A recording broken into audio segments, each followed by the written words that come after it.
All right, and we are live. We have Bearded George and I'm Prote, which that's I don't know, George, if you ever saw the movie God, what is it with Kevin Spacey? My brother always calls me Prote. Oh, K-Pax.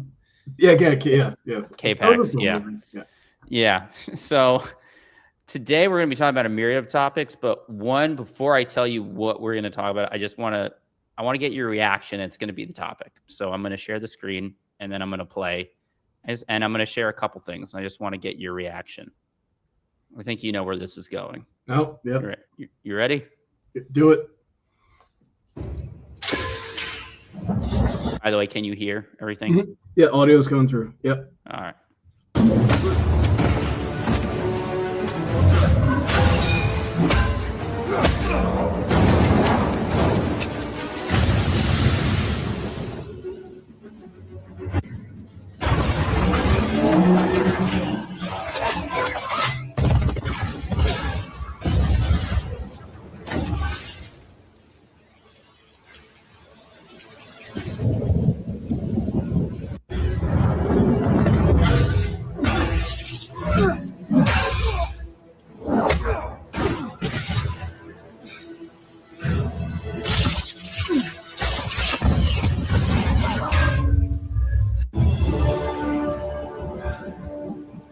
I can do this all day.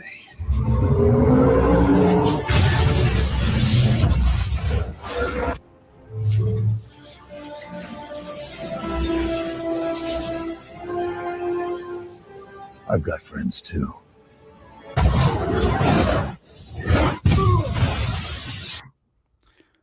Okay. Yeah. Okay. Before I say anything, what's your reaction? Oh, let me pause this. That was something. I can see a lot of like with C-Dance, the Chinese companies that don't give a shit about IP protection, they're gonna load all that crap. They're gonna load all the prompts into their stuff, and people will be able to crank out AAA movies in hours pretty soon. I see a thing where I can imagine like Netflix will be like build your own movie where it's put in a prompt and then it's like I want to see the Little Mermaid battle Darkseid in an epic and I want these emotional notes and then like it'll put out some ridiculous movie, but it's the movie you want customized. Yeah, I think the good of it is it's going to ruin the movie industry as it currently is, but I think the good of it is you'll have a functioning you'll have a movie industry shrunk down to the part where all the waste is gone, like all the BS, all the fraud, all the fake accounting is going to have to disappear because of this, and people actually have to produce original content because with all the every 5 years it's a reboot this, reboot that, and that just you can just have someone, like you said, type in a couple of prompts and say, okay, give me 2 hours of this, or give me a series of 1 hour TV shows, and it takes a week for it to process that much stuff. But then you sit down the next Sunday night and you can marathon your own show. So, okay, which I agree with you. So I think like I feel like there's good and bad. The only I'll play the other side is that like this will put a lot of people out of work. Oh yeah, it'll ruin hundreds of thousands of jobs easily. Yeah, like you'll have movie theater chains. They were kind of going away anyway, but I think you'll have a lot of niche stuff, and then you'll have a lot of mass produced stuff, and then you'll have it's like everything comes in waves with these novel things. So you'll probably have a lot of disruption, and then you'll have a couple of hyper productive or hyper creative people who are also really good at the prompt stuff or can code to a certain extent to really get the AI to do exactly what you want. And people like that will become insanely famous, insanely rich, and they'll probably start funding their own stuff. And you'll have resurgence in certain genres, maybe not like the movie industry as a whole, but things will come back. It's like with, this is going to sound dumb, but like with horses and cars, it's, let's see if I can find. I think the horse population tanked when cars got popular. Horse population. Let's say.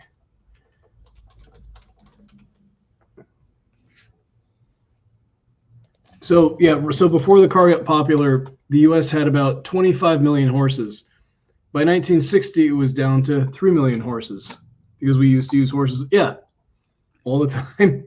And then now it's between 4 and 9 million, and slightly over 9. That was the end of the 20th century. I think it's like over 9 million today. So you have these big shifts where you have a lot of compression, and then the growth is off to the side because it's replacing what was there. So the old stuff is gone. Like back when we had that many horses, in cities that was a very well-paid job to be a horse poop cleaner, because there were so many horses pooping everywhere. You had to pay the guys good money to clean the poop. But now that's gone. Now it's gone. And lamplighters, right? That was like a big industry, and then electricity came along and all that. And so like telephone wires and all that. I guess my only, and I agree with you. I think like it's weird because it can do two things at once, where I think it can democratize filmmaking, but on the other hand, I think it can, like, if I was an actor right now, up and coming, like, I'll be scared shitless. Yeah, dude. Yeah, I would. Thank you. Okay, you put it right. Like, I would be absolutely scared shitless. Like, I'd be like, what am I? My likeness just got replaced in 5 seconds. Like, I mean, like that trailer was made by an amateur, and like was there like obvious, not an amateur, but like someone on the internet, right? Were there mistakes? Yes, but like that's pretty damn good for someone who probably just has like a laptop and like maybe like access to a server or two, and like probably like put that out by themselves in like a couple days. And so then it's like, I agree with you. I didn't think about like all the waste, all the accounting, like, you know, I remember hearing about these movie budgets. Oh, this movie cost $200 million to make and then $200 million to advertise. And I'm like, how did all these where did all this money go? Like, I get it, advertising takes money, but like these ridiculously inflated budgets. But then all the people, I mean, I guess it comes around to the bigger issue of like all the people that are out of jobs, and like the job, I'll just go into it, the jobless rate is ever rising.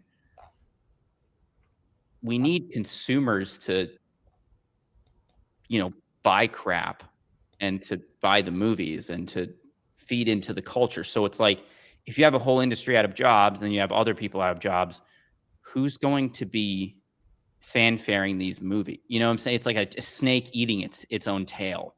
Oh, yeah. That's the scary part, because because we're around the same age, we haven't had such a large disruption in really any industry since we've been born. We've had shifts like the broadcast television to cable to streaming stuff. That's been relatively gradual. And it was logical too. It was like, okay, like you have DVD that can store more. Oh, okay, there's like streaming, like that makes sense. Like, cool, yeah. You know, it seemed you made a good point. It was gradual, and it seemed like a natural growth of the platform, and allowed, you know, movies to be rented on demand, which probably allowed more movies to be rented than before. Oh yeah, I always go back to my external framing, but you know, I teach nursing students 1 day a week in my department, and you talk to a kid that's 19 years old, and you tell them that, oh, back when I was in college, so you know, for me 26 years ago, you used to have to like wait for your movie to come in the mail. It was before streaming. Like Netflix was $4 a month or whatever. Yep. You would have to mail the DVDs in and out. There was no streaming. And that was pretty rad. I remember like your movie. Oh my god, $3 a month. I can just, it comes in a couple of days, and there's no late fees. That was like mind bending at the time. And you talk to these kids, they look at you sideways, like, what the hell are you talking about? It's like, because for their entire living memory, it's just everything's online. So then my question is this going to make things like what I just showed you? And I'll show you another trailer because it's getting into video games too, obviously. It's like, is this going to be a net pot? Like, I think there needed, I think Hollywood was getting its, I'll play the other side, was getting its comeuppance, whereby their movies were making less, like reboot after reboot was making, I mean, they weren't making a lot at the box office, so there were repercussions. Is this whole like AI thing going to be in Hollywood going to be a net positive? I don't know. For them, I hope not. But for people with talent, I think it will be, if that makes sense. Because just like any industry, like when something gets old enough, it starts to fossilize, and you can't get in if you're not already inside it, or if you don't have connection. And I think the breaking of that paradigm is going to you'll have, instead of one Hollywood, you'll have 30 smaller Hollywoods, where it goes back to, again, the 70s, 80s, and 90s, where you're not dumping $200 million or $500 million into a movie. You're dumping 4 million, 10 million. Big movies like a big movie back in the day was like 50 million. I remember when Waterworld came out with Kevin Costner, and that was 97 or something. Great movie. I don't care what people say. Oh no, that was a roller coaster ride. You kidding me? Yeah. Like Dennis Hopper is like the one-eyed bad guy. Like it got crapped on when it came out, but like I don't know. I watched it and I was like, this movie's awesome. It was it was a great ride.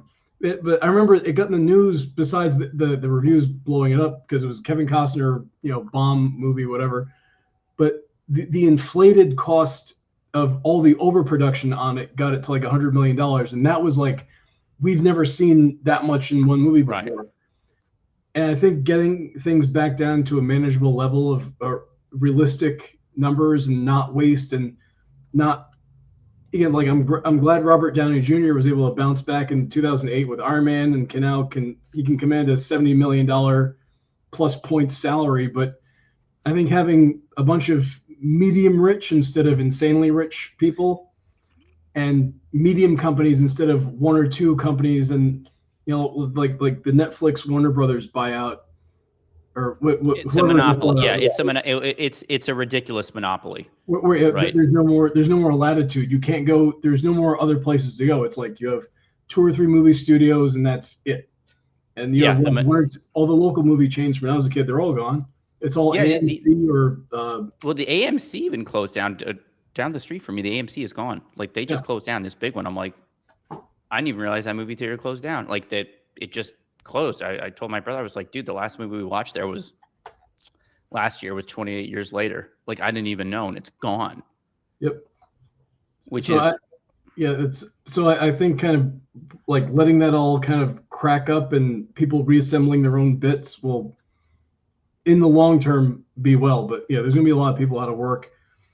A lot of the soft creatives, people, like the set piece people, they'll just go back to being carpenters and handymen, because that's what they used to do before it was a whole industry unto itself.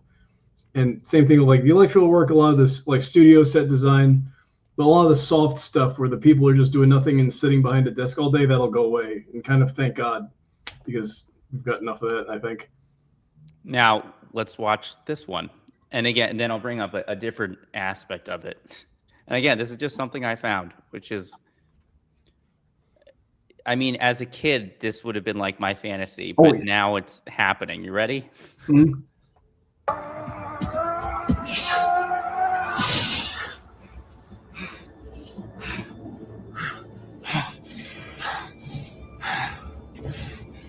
Enough.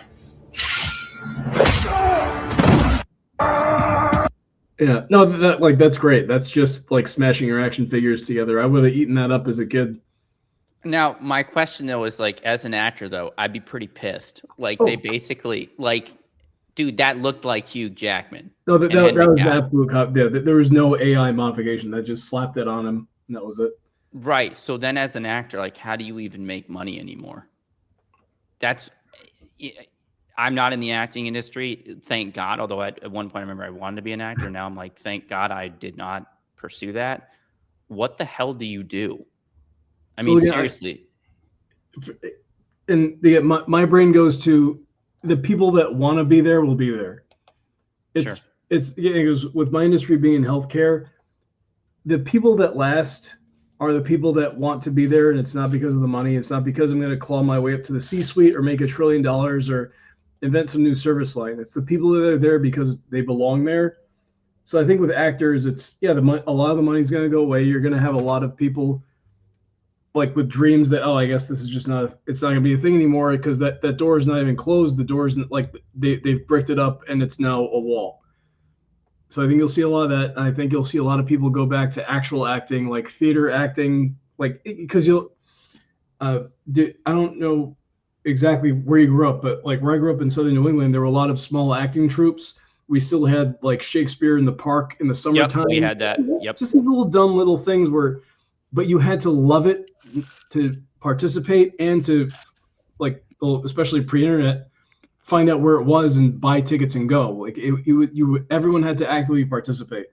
I think we'll slide back to that for a while with acting, and you also going to end up with better actors because you're not going to have this huge support system of nutrition coaches and chefs and production assistants and people kissing your ass all the time.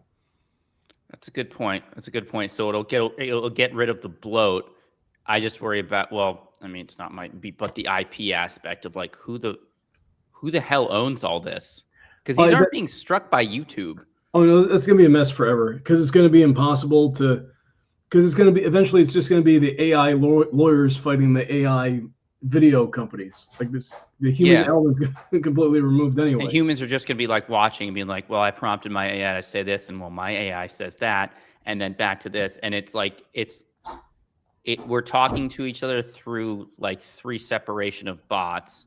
And then who owns the likeness of Wolverine? Like that's Hugh Jackman's face. Does he get a say over that? Or I don't know. It's very, like, I watch these and at first I'm like, as a fan, I'm like, oh, this is really cool. And then the more I think about it, the more I'm like, this is really complicated. Like how does any of this work from a business standpoint, from an IP standpoint, from protecting the rights of an actor? I mean, Hugh Jackman will be fine, but like, Joe Schmo actor who's just starting out, like how will they fare? I've like no freaking idea. No, it's go on. No, yeah, no, as I say, yeah, I'm just nodding with you. So, yep, it's hard because again, I think a lot of it's just going to go away for a lot of people. I think a lot of the money appeal of it, and you're going to stick around if you're in it for the passion, and people will have to get day jobs, and that'll have to support your passion. So you'll have people that are genuinely engaged versus, a lot of what we have today, which is just kind of like not good, like for lack of a better phrase. I met a woman, she was my Uber driver, and this shit, not an actor, but I mean, she had, and this was crazy to me in terms of day jobs, all that. She said, I was like, how many, my mom asked her, she goes, how many jobs do you have? She said, I have 3 jobs. Yeah. She's like an Uber driver, a bookkeeper, and something else. And I was like, how do you have time to do like anything other than sleep? And she's like, oh, I don't. Yeah, that's true. It's even in my family, like one of my great uncles that lived in Philly, he was a postman. He married 2 kids, and back in the day in the 50s and 60s, postal workers paid just fine to have a house and family. But you want some extra money, so what he and the boys would do is, he was in Philadelphia back in the day, and they would take the postal trucks after they were done with their route, and use the trucks to grab all the furniture people would leave on the curb and fix it up and sell it. Nice. Yeah, but you got to work with what you got. Got to be creative, and I know people like one of my staff. Oh, it's a self-inflicted situation, but she's working 18-hour days now because she has to work for me, and then she goes to work inside the hospital because of her financial situation. So like complaining she can't see her kids. I'm like, well, this is what you need to do to stay afloat right now. Is that even physically possible long term? I mean, I just asked from a physiological standpoint. Like, can the body? I mean, you have 6 hours and you're working. There's no rest. I mean, can the body sustain that? Yeah, she's sleeping like 4 hours a night because she has to drive home and drive back. But it's I have no idea how sustainable it is for her. But I've seen people work more hours and more intense things, or just construction people, or like when I was a kid, the local neighborhood contractor, he'd pick me up and I'd be out there with him for like 12 hours in the summertime. And it's not 2 jobs, but he'd be swinging a hammer and completely exhausted, but wife and kids and family and house, just push yourself to do it. Now, how long, I'm sure your mileage may vary person to person, depending on your biochemist by training. So like, I think about all the oxidative stress and I'm like, okay, like when will something give out? A little bit. You can see that on people. Look at just look at people your age from like 30 years ago, 60 years ago, and 100 years ago. It's when real life hits you, you see that in people's faces. Even those World War I and World War II photos of the guys that made it back, like pre and post. And they were like 18 years old to start, and then they came back and they were like 22, and you're like, they saw something. You could see in the eyes. Yeah, but that's genuine, like oxidative stress, like physiological stress on your body, and it's cumulative. And though again, when you get World War I stress, you age 50 years in 4 years. That's just unfortunately that's life. Not everyone All Quiet gets on the that. Western Front. That movie was. I couldn't even watch that whole movie. The book was amazing. Couldn't even watch the whole movie. That was a harrowing movie. I don't know if you ever saw it on Netflix. Great movie, but hard to watch. Movie? What was the one that came out? I think it was like pre-COVID, 1917 or something. Yeah, the running scene through that. I was like, holy shit. Yeah, and like, oh my god. I don't know if you saw that in the theater, but seeing that, like with a Dolby 5.1 Dolby surround sound is intense enough. Imagine being there, where it's thousands of shells every day.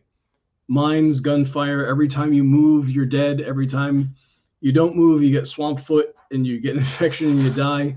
And if you're lucky, you die from mustard gas exposure. If you survive the mustard gas exposure, how does the mind would start rewire? I don't see how that's all the PTSD they come back from the soldiers. So like the mind at some point, like the mind is just going to wire itself into oblivion. There's no way you can be exposed to that and come back normal. No, they don't. It's the World War I survivors. I don't know if you've seen videos of not interviews, but just some of the tics they would come back with. Some people would be stuck in like a 15-second time loop where they would like get up, walk around, do one or two things, and sit back down, like in military posture, just like at attention, because because that's the loop where their brain broke and they just got stuck that way, and then that was it. Jesus. Well, yeah, and that's a lot of people that you have your breaking point, and sometimes you don't come back from it. It's awful, but that's also, real life. Unfortunately. So, but my question about the loop back, like working 18-hour days, like do you see hospital staff do that, and can they sustain that for years? Oh yeah, no, I got not 16 hours or 18 hours every day, but like my lab director at the hospital, she just turned 62, God bless her. She's retiring this year after 29 years. She's been working for like 40, but 29 years at this hospital. She's an excellent lab director, and she's on the bottom edge of the boomers in terms of years, but she's one of the last people that I know at that hospital that will stay for the double shift. If she has a lab tech call out, someone has to process the lab work. Someone has to get the centrifuge up. Yeah, you've done labs. So someone like you can't just draw blood and just put it in a lab. Nope.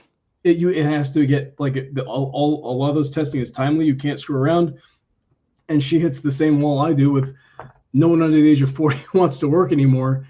So if you offer them a second shift, they won't stay late. So like she'll stay late, she'll stay overnight, she'll go home, sleep for 4 hours, come back the next day. If there's a public event she has to present because she's the lab director, or if she has to go to Tampa, like one of our larger Tampa hospitals for like a presentation or a leadership meeting, then she'll do it. And she's been doing it her whole life professionally. Again, not every day, but she's mentally ready. Okay, I might just not come back till tomorrow. That's it. Jeez Louise, just kind of matter of factly. Well, it's the healthcare stuff is like, if you're there because if you're there for the right reasons, you're like, that's kind of going to be in the back of your head anyway, where this is just what I'm doing today. I'll be back when it's dark out and whatever. I'll miss dinner. I'll miss this. I'll miss that. But I'm here because I'm here to, healthcare is a different world when you meet those people, the right people anyway. Yeah. No, I knew some CNAs and they pulled some shifts, and I was like, oh my God. That is a job I was like, I don't know if I could do. Like, I would always think, like, could I do that job? I'm like, I do not think I could do. Do you think you could do a CNA job? I do not. I don't have the tolerance for that with the surgery and the talking about like nurse anesthesia, or right? certified nursing assistant. That's even worse because again, you're at the bottom of the barrel, not barrel in terms of quality of life, but the workload you get. Yeah, no, you get dumped with everything. And you're expected to do everything. And with CNAs, the way we train, at least the way I train my nurses, is just because you give the work to a CNA does not mean you're no longer responsible for it. It says nursing assistant. So I'm like, you have to be able to do that work and make sure they're doing it right. But in real life, the praxis of it is then the CNAs just get hit with, here's 20 patients. You have to take care of them for the next 10 hours. They might all shit at the same time. Good luck. and that's you're just up the creek, and you're. Oh my God. But unfortunately, that's life. Or if you're on med surge, or if you're at a hospital that has a good like colorectal surgery program, you might be on the unit with the colorectal surgery patients, and that's where all the wiring goes wrong, and that does happen, unfortunately. Oh my! Not literally at the same time, but your entire shift might just be cleaning up poop, cleaning up a stoma, cleaning up an ostomy bag. It was probably entertainment related, but that's your 12-hour shift is just poop. That's it. Oh my! And then how do you go back at the end of the day? It's like, how was your day?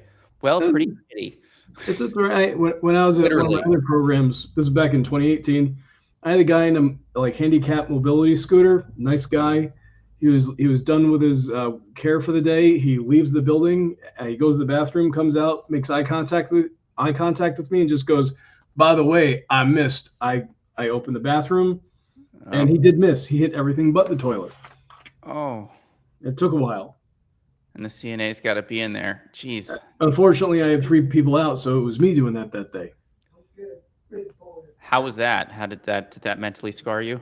No, thankfully I've been exposed to plenty of stuff. I'm pretty gross myself, so it wasn't anything I haven't seen before. You just kind of it just wasn't something I was hoping to do in dress clothes, like something in my my button-down shirt and pants and a belt. Yeah, I've not been exposed to what you have. When I was working at a hospital as a researcher, we worked in the thoracic oncology, and seeing an open chest cavity. I remember seeing an open chest cavity for the first time and being like, the blood just drained out of my head. I mean, you get used to it. And I remember going to it, and someone was like, a med student always collapses at least one at every one of these. And I was like, yeah, I saw a med student just like. Oh yeah, and it's happened to me too. Not with a thoracic cavity, but I forget what it was. It was a minor thing in an emergency room, but between either lack of sleep or maybe my blood sugar was low, or I was just tired, or I wasn't focused, like my mind wasn't focusing on the right thing. I felt like you said, you can feel the blood just leave your head. You go, and you just I felt that. I remember I actually had to sit down wall to try and not fall down before you get to a couch or something. I saw a surgeon led me. He's like, here, like go over the couch. I was like, I almost the first time I was like, I almost just fell down. And then after, I remember he was like, so you want to go to like Chipotle? Yep. That's. And I was just like, oddly, I'm hungry now. So like, yes. You don't think the stereotypes of like the stereotypical jokes of like, that's grossed out, let's go get a sandwich, or like the TV shows where the coroner's eating like a turkey sandwich while examining a body kind of stuff. But that's real. Sometimes that's real. It's how it is. Just get used to it, and you're like, okay. There's one more AI clip I want to show you, and I like where we're going, but there's one more AI clip I want to show you, because this is, again, I like video games, so this, I don't know, I feel some kind of way about this.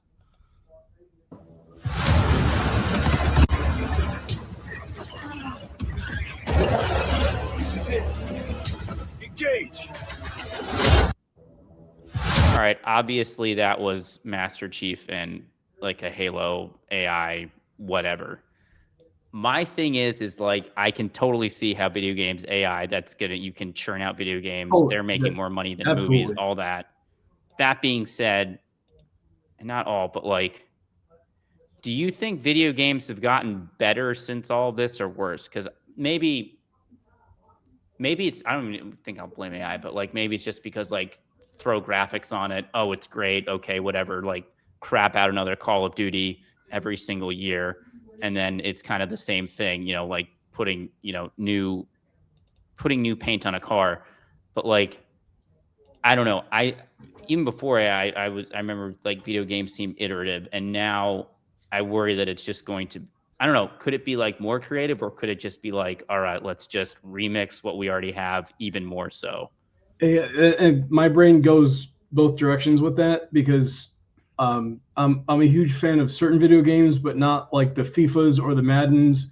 No, where you're just cycling every year. Again, that audience will probably always be there. They'll always sell 20 million copies. They'll change like 0 things between every iteration, and then that's it.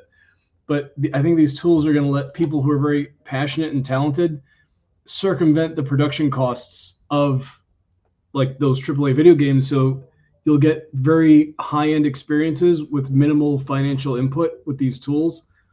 And I think you're going to see, because the indie scene, I don't know if it makes as much money as the AAA video game scene, but the quality of like the quality of the video game play, like the what's it called, like the play loop or whatever, the cycle of video game input that gets you to keep paying attention to it.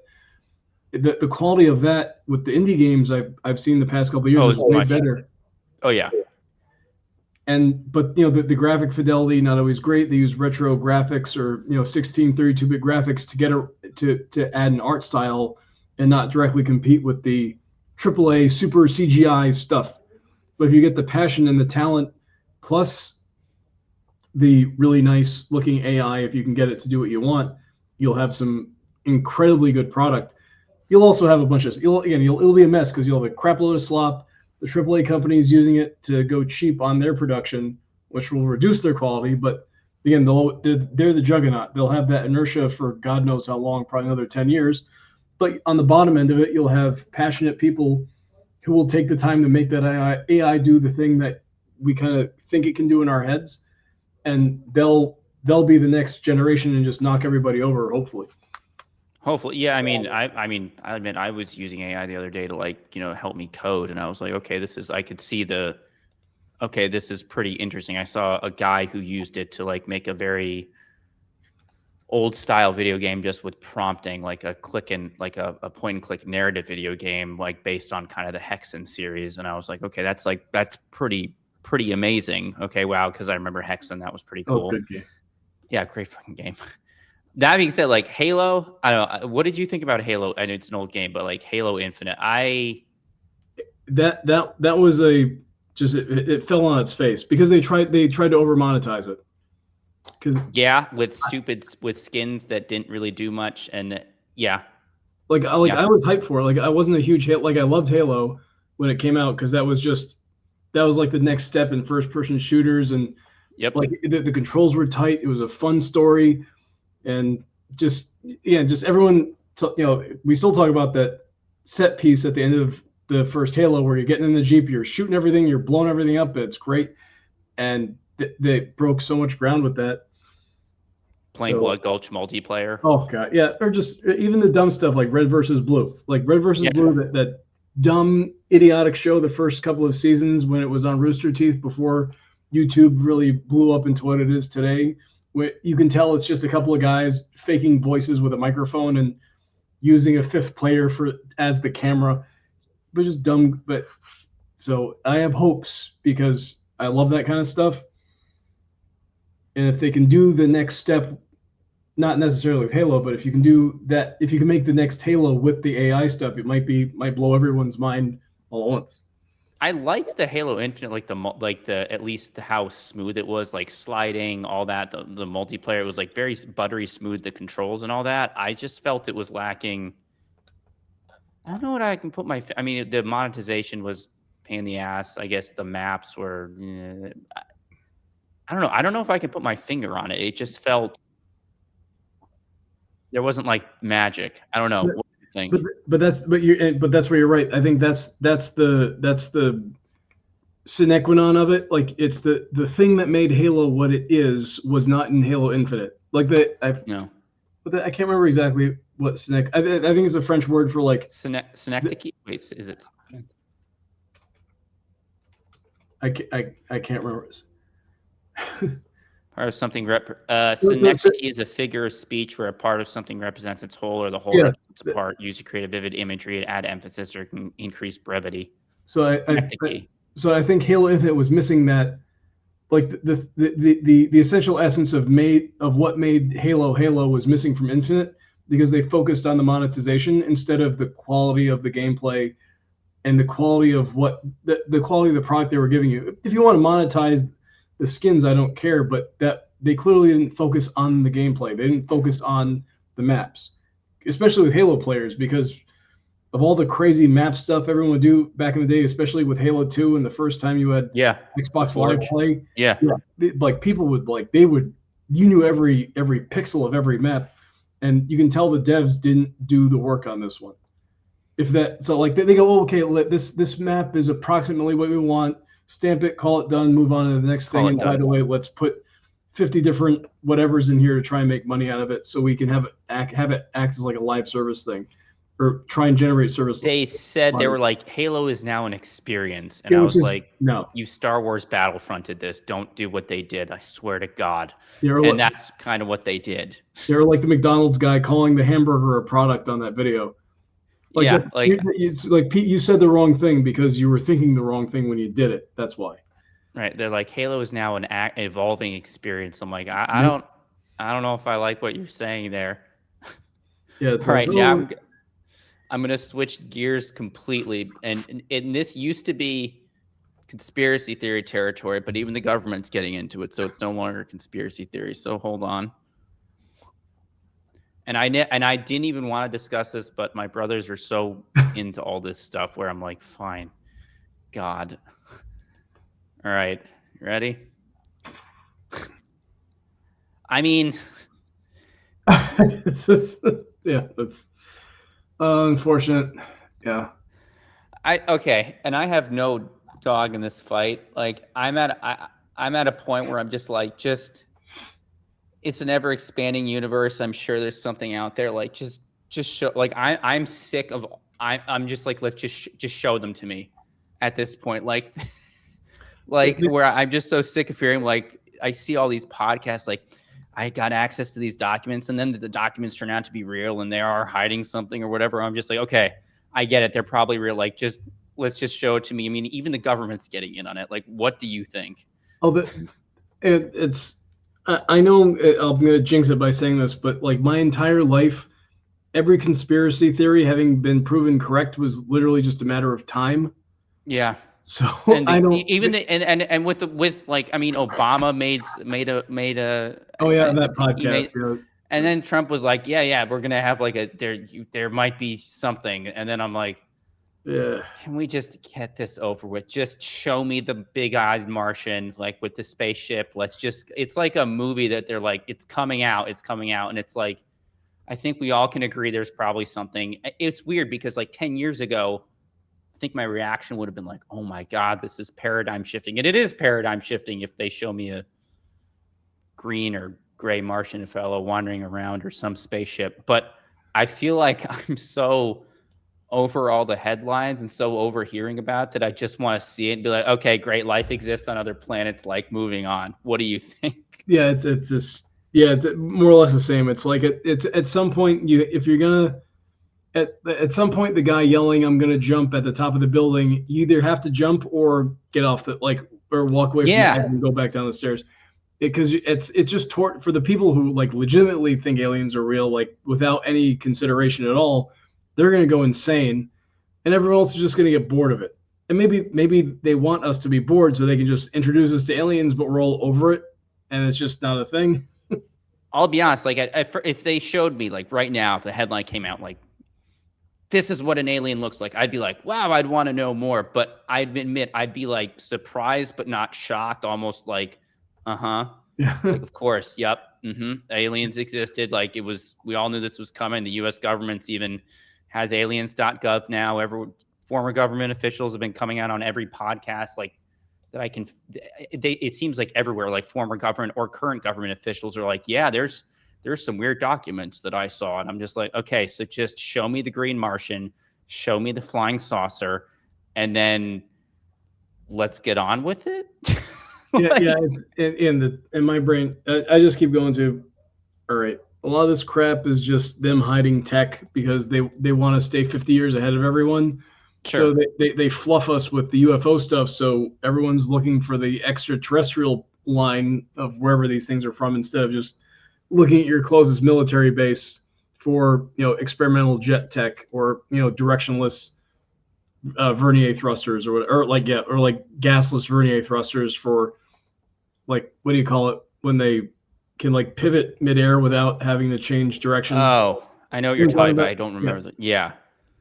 But it's okay, yeah. Then my question my question is it's always been my question is I mean, maybe they just don't like us. Like, why haven't the aliens themselves just like come out and been like, hey, we're here?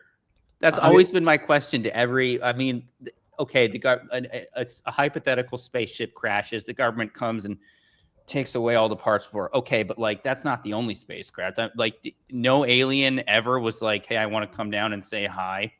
I don't know. There's all these like weird plot holes, like in a movie where I'm like, never. No alien ever. It was just like, hey, I'm gonna go out of my saucer and just say hi, and I don't care. No one's gonna stop me. Well, but the thing is that but that's the guy in the hills that's been screaming. I met an alien and we hung out and had beers, and no one's ever gonna believe him. So that's possibly that's probably what's happening. But like, I don't know if I was an alien, and maybe I don't know, maybe they have some higher. I'm saying this like in jest because I obviously, I think there's probably life on other planets, but it's also kind of comical at this point. It's like, I feel like I'm in a movie, like I'm in a movie, watch about an alien movie. If I was an alien or if I was circling another planet, I don't know, if I didn't have any like regulation, like I'd go down and meet some of the locals on my own, just be like, okay, like, hey, you guys, what's going on? But yeah, maybe the aliens want to be incognito for some odd reason for all these years. Maybe there's some like I say this like intergalactic like law where you can't make it public. Well, yeah, and you could go Star Trek Prime Directive route, right? But sure. If I'm looking down, this is gonna sound really mean, but I don't know. Oh, you're also again probably 3 standards deviation more intelligent than I am. But you ever talk to someone who's like significantly less intelligent than you, and you're like, oh, I'm not talking to you. You're hearing a bunch of words and you're just reassembling them in your head in the hopes that it approximates what I'm trying to communicate. Yeah. So imagine that on a species level, and these things are like, these fucking guys are retarded. Like every single one's retarded. Like, what do? We can't. It's true. We could just be Alabama. We could just be Alabama.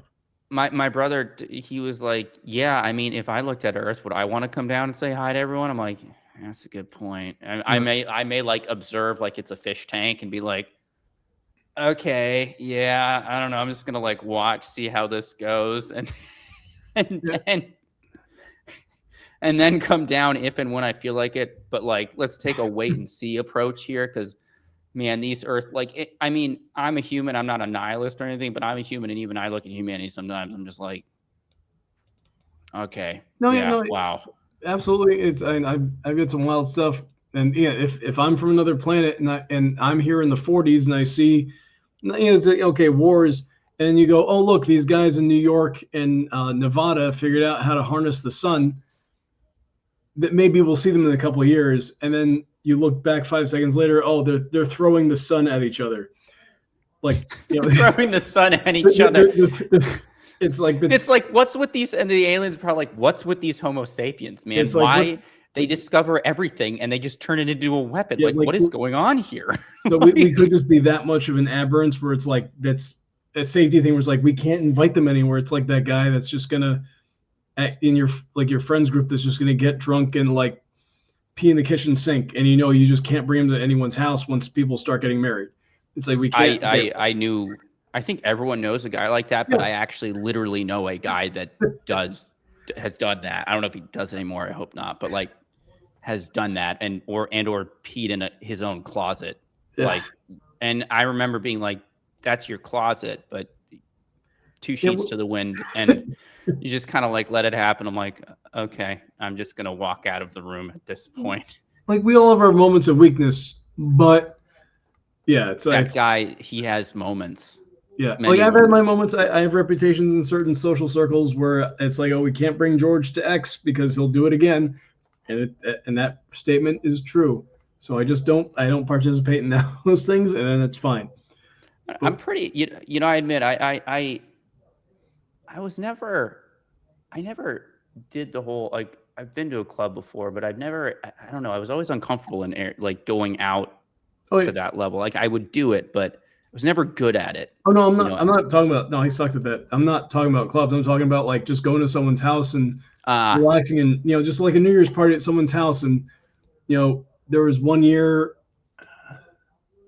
2007 or 2008, one of my friends she was experimenting with gummy bears. She made rummy bears. So she and I got a sweet tooth. So what was George doing? He was drinking beer, taking shots, and eating handfuls of rum-soaked gummy bears. So what do you think happened around 1 a.m.? A lot of things. A lot of things. But a lot of things, but that's. Oh, but it was 2007. I mean, geez. Oh, it was, thank God it was before all the persistent technological panopticon that we have today. Just every five centimeters is recorded 24/7. But that was a night, and it was my fault. It was self-inflicted, but it was inevitable given my patterns of behavior. And the aliens probably saw that, and they were like, yeah, I don't know if we want to be doing business with this species. I mean, look what they do on their off time. We're over here like trying to like solve interplanetary travel, and they're that one's asleep in his own vomit again. Like, let's see, they're not ready yet.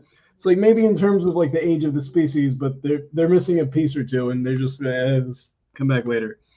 Yeah, I mean, it's weird. We are a pretty self-destructive species. I mean, aren't we? We are pretty much the most self-destructive species, I would say, probably on planet Earth. Well, we're not actively.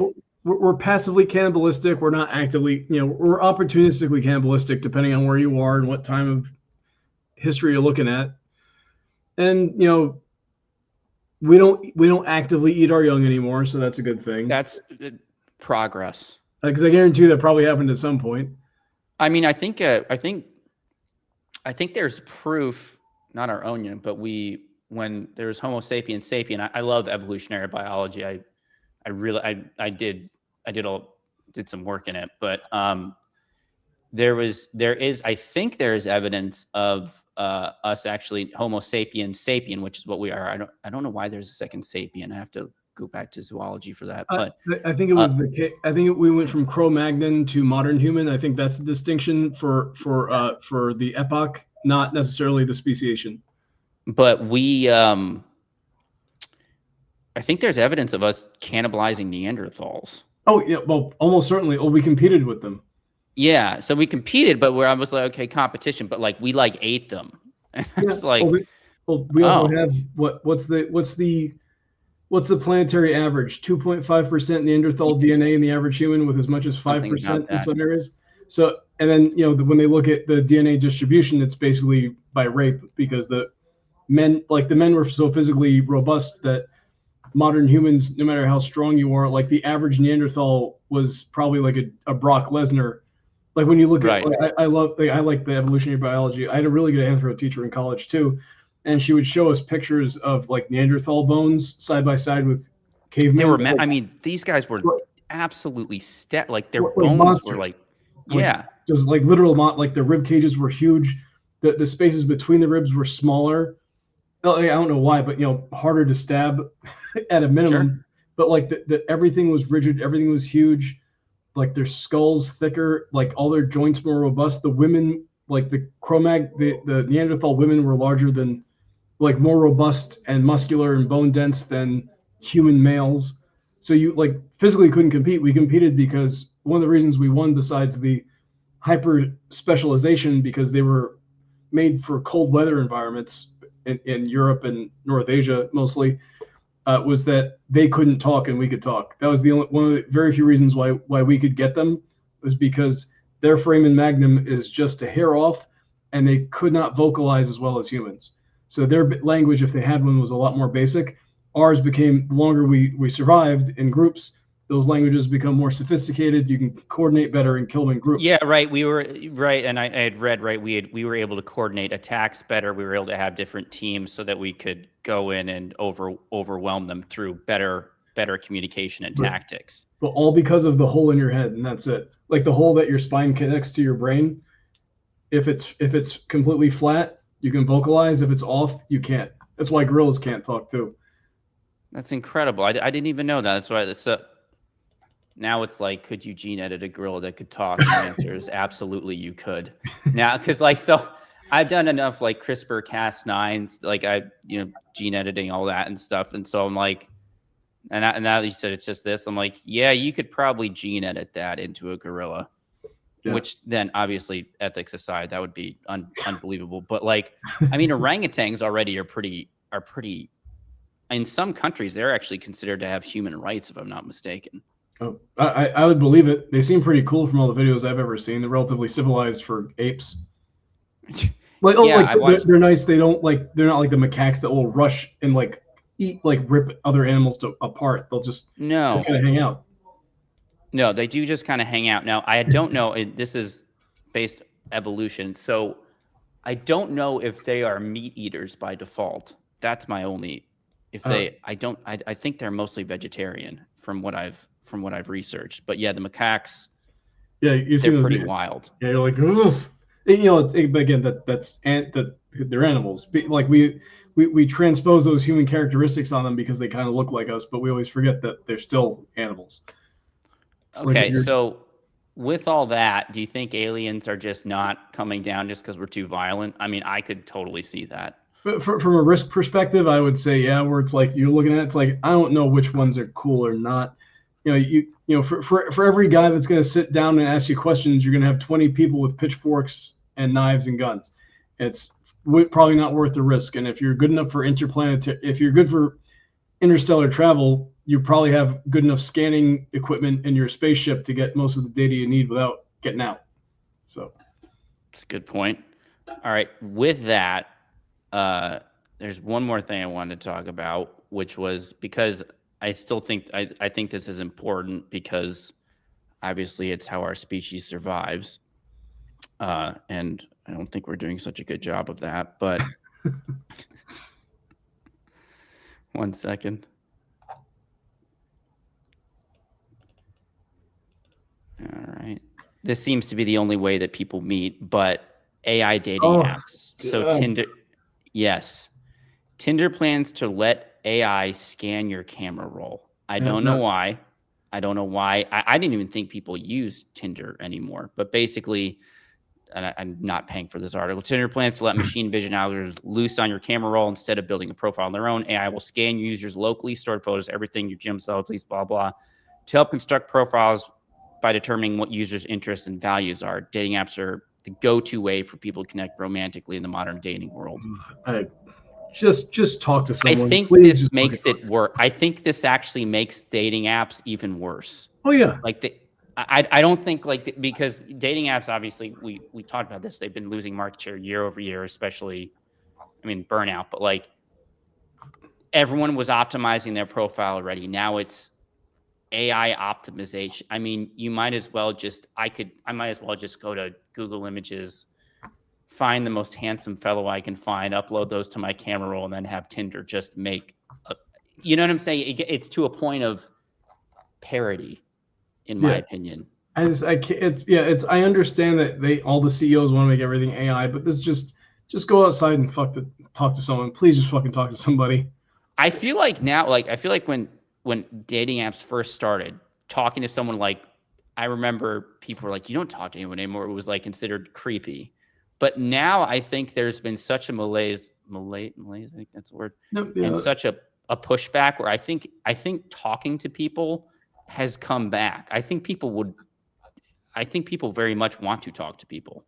Oh yeah, no, now more than ever. That's human nature. You can defy human nature for so long. I think the apps took off in the first place because they kind of all got really popular, especially like the first couple. What was the stupid one? That's like a fit. Plenty of Fish. Plenty of Fish. There's like Plenty of Fish, OkCupid, and like the early ones that came up around the same time as social media. So you had a relatively socialized population getting online, but now you're a full generation into people that grew up with no socialization, who are permanently online and probably clawing at themselves internally without realizing it, begging for actual human interaction and not looking at a screen. And my other thing is that, I mean, the birth rate is falling, so people aren't going out on dates. We talked about this, but I bring it up because it's so important. I mean, no kids, no population, right? Like, I don't know. We're getting to a point where, like, I feel like we're in that like WALL-E movie where like everyone just has their own personal AI and just goes around. And then I don't know. And I'm an introvert, and even I'm like, I just don't see this as it sounds like a business model, as a sustainable model. No, it's definitely not. Like, it's when I talk to the younger kids, again, just through the nursing school stuff, I don't say it out loud to them, but like, I can't be the normal guy. I can't be the social guy. I can't be the cool guy. Like, you can't look at me and say that guy's cool. Not cool. I'm a mutant. Same here. I have very niche interests. I emotionally disengage all the time. I will walk away from active conversation if I'm not liking it. I won't say bye. I'll just walk away. That's not normal, but most people shouldn't be doing it. But I see other people who I know don't fit my classification of what I'm diagnosed with to be. They shouldn't be doing that, but they've been trained to do that because they weren't socialized. So they freak out. It's like they try and turn the screen off and like run away.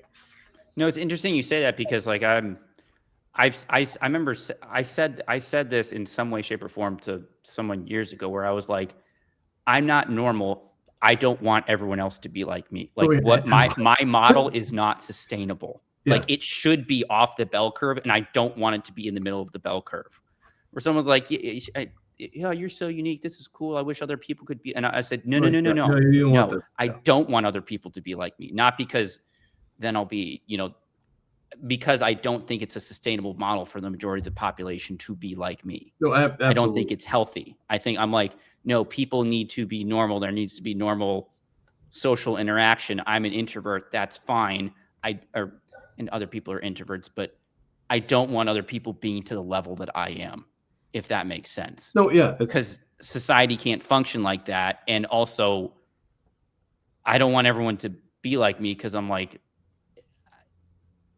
I like other people that are more social. You know what I'm saying? Like, I like the variety, but also they're able to do things and interact and get through to people in a way that I just never could. No, in the exact same position. It's I look around, I'm like, people can't look at me as a beacon of positive socialization. Like, my maximum socialization should be most people's worst.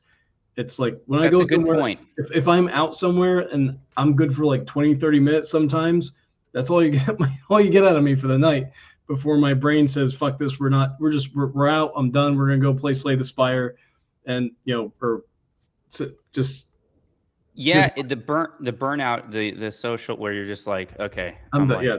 Right. Yeah. I'm done with this. Tank's empty. Time to go home. But you're right. I don't want other people to be like that, but I find a lot of other people are becoming like that, more so to a point where I'm like, I remember when I was out of the norm and most people were much more social than I, and it was very functional and it was very good. Now I see that I'm more in the norm, and that makes me uncomfortable for society. No, absolutely. And like, some of my framing goes back, all my framing is done through my previous experiences. But like, when I was in college, I was on the student union board of directors. So I'd have to be in the student union. We had our offices like in the student union building, where all the student organizations would also have their office space. I would have to have assigned office hours, and it was like poison to me. It was death, because I had to be there for like 2 hours a week, which isn't a lot, but we had to have that office staffed, because the other student groups would come to us, ask for money for events, or when office space was coming up, or pay the de minimis rent, in like the symbolic rent your organization was paying back to the school. And that was absolute torture. I would stop by sometimes and I'd see my friends or other people, not necessarily friends with, but I was on the student union board of directors with, and they'd be there all day with their feet up and just hanging out. And I'm like, and it was energizing.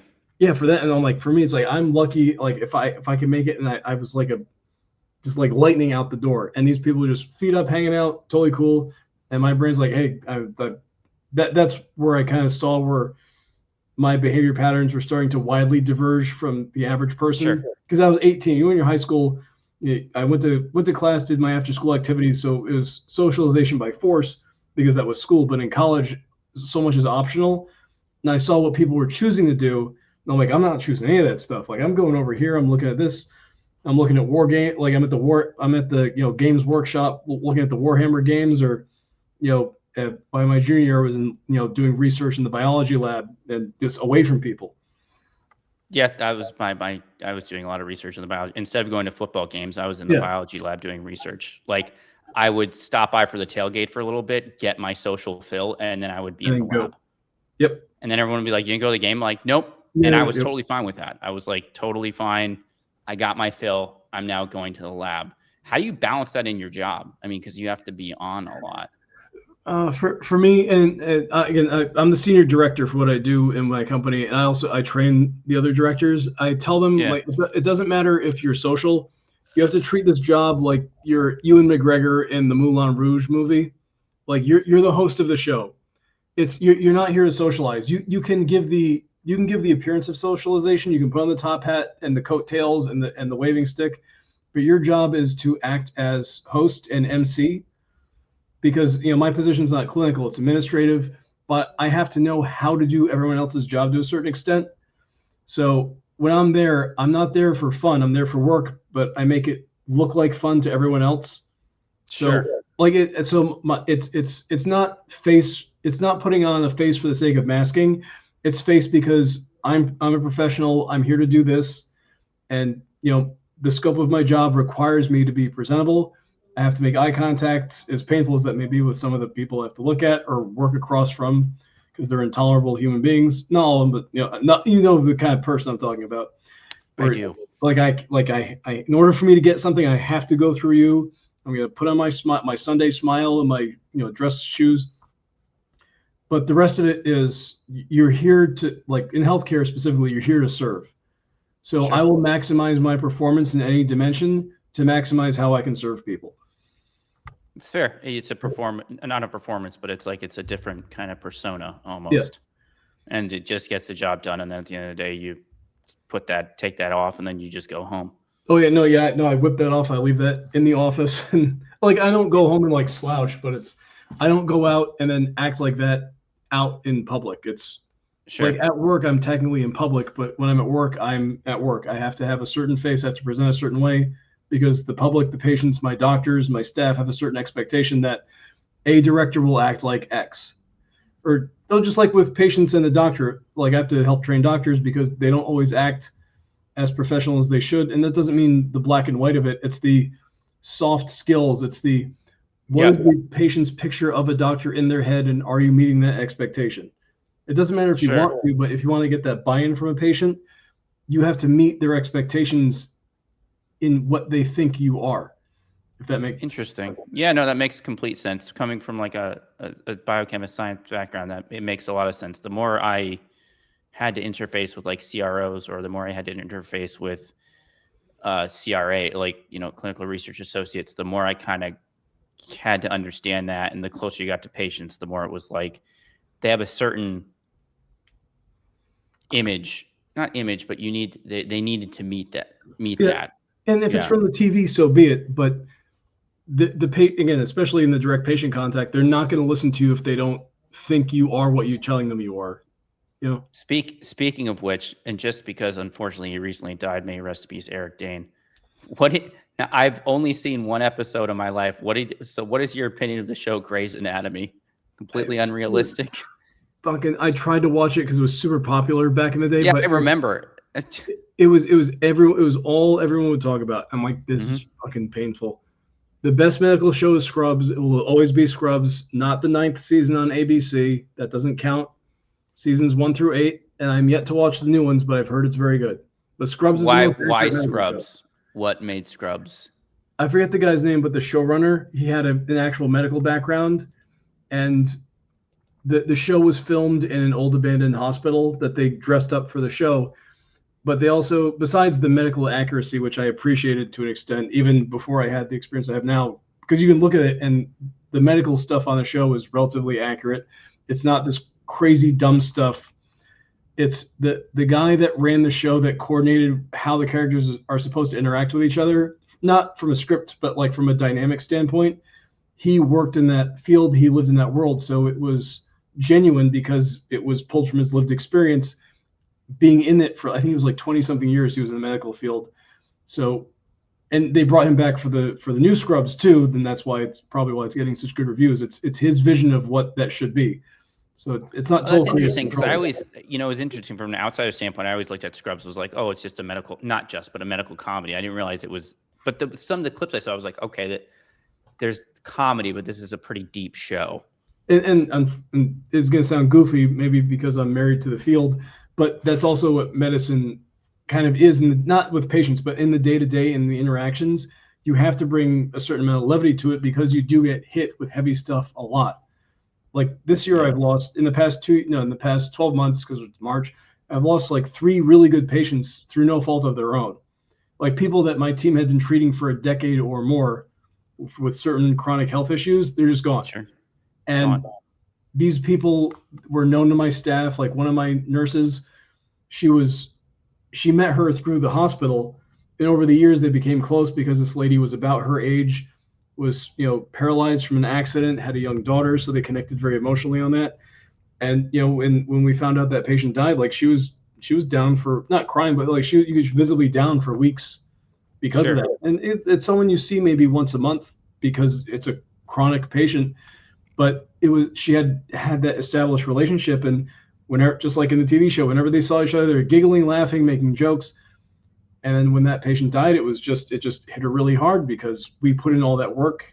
So a lot of emotional work, not emotional labor, not like a woman or the female dating, but actually like genuinely sharing yourself with that person. Sure. You lose them, and it's awful. It's painful, especially from a care standpoint. So that's why Scrubs resonated. Oh yeah, I've only watched a couple episodes. I was like, okay, like I can kind of see this.